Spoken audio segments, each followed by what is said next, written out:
Hello! This story is part of a series titled Memories of Tehran. In this story, I would like to do two things. First, I would like to create a what-if scenario. What if, at the time of my birth, Dad had allowed Granny to go down to the palace and pick up the gift that was offered by the Shah of Iran, Shah being the Persian word for king. Secondly, I would like to introduce you to a mythical character in the Shahnameh, or Epic of Kings by Ferdowsi, called the Simo. Welcome to Storytime with Kumars. My name is Kayo Jijina, and this is my story titled The Shah's Gift, Part 1. I hope you enjoy it.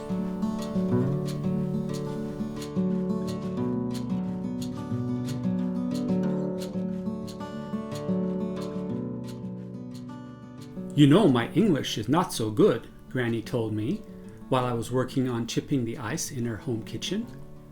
It is a shame your parents did not teach you Gujarati.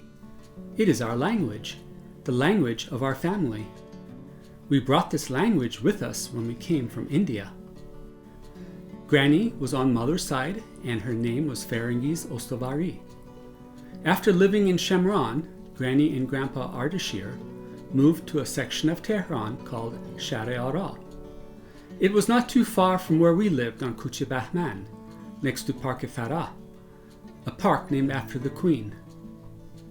Every now and then I would stop by to visit Granny and help her carry a small block of ice from the shop back to her home. The block of ice was the size of a large toaster and heavy, wrapped in a towel to slow the melting, and placed in the green basket, making it easier on the hands to carry. After arriving at the house, I would chip part of the block into small chunks of ice, using an old, blunt screwdriver with a broken wooden handle. The chunks would be placed in a small ice chest, and the leftover block in the larger. In the smaller ice chest, Granny stored most, or plain yogurt, paneer, which is feta cheese, and cream for tea, a few greens that were close to spoiling and could not remain outside. Mutton was stored in the larger ice chest.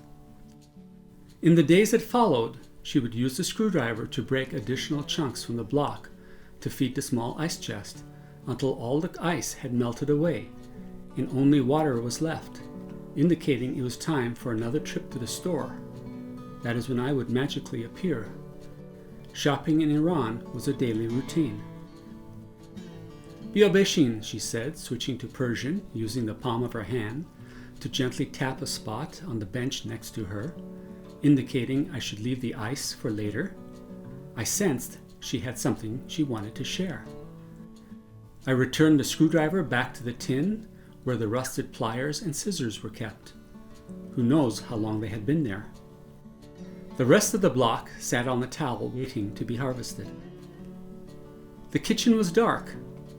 What little light there was came in through the doorway. Grandpa Ardashir did not believe in using electricity during the day. Shopping for food and carrying ice was considered woman's work, and not something Grandpa helped with. And my grandparents did not have a refrigerator until the mid-70s, when my family and I left Iran for the US and gave them our old fridge.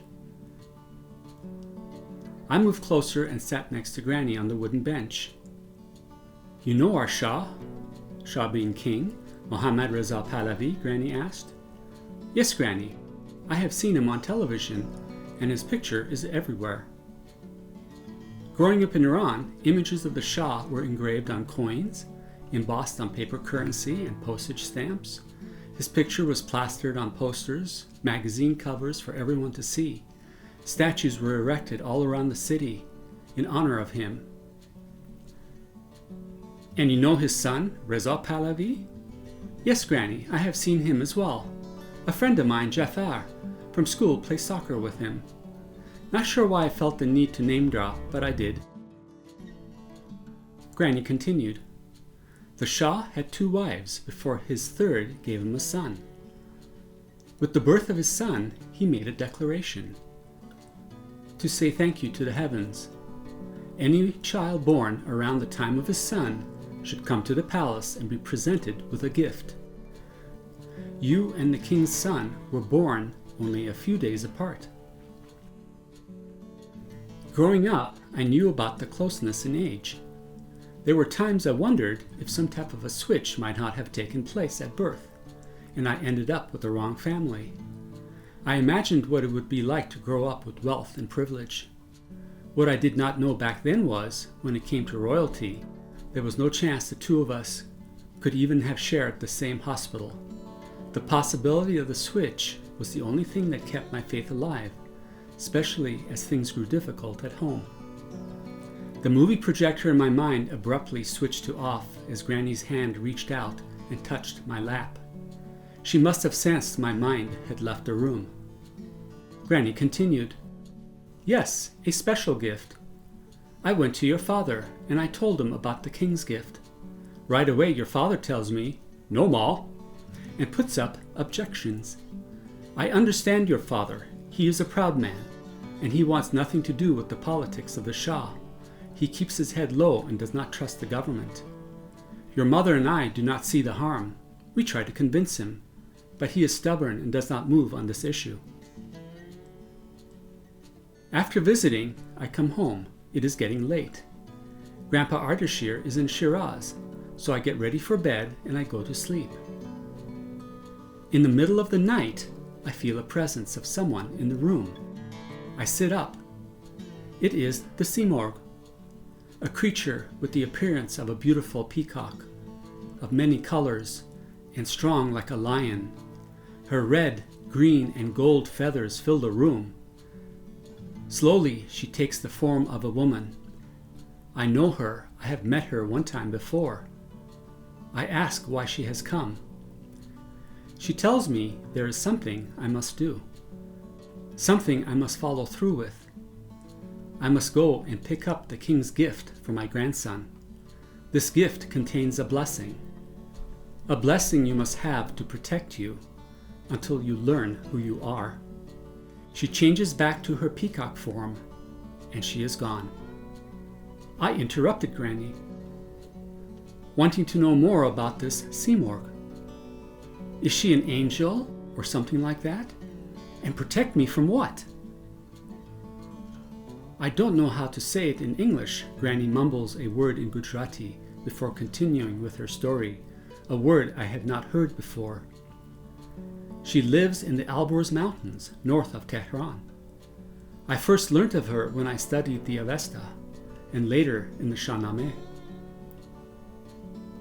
When the time is right, you will know how to call her. But for now, you must have the gift. Granny continues, I talk to your mother. I tell her I will go myself to pick up the gift. I ask for your birth papers, and we agree not to tell Rusi anything. We will keep it a secret from him. So what you're saying is you went and picked up the present anyway? A way to go, Granny! Granny smiled. Yes, I went. I said to your mother, I am old. I am his elder. Rusi cannot say much to me, but you are his wife. Best to leave this on my head. Granny had entered one of the more happier rooms of her memory. If you wait a minute, I will finish my story, said Granny as she lifted a glass of tea from the tray next to her and took a sip.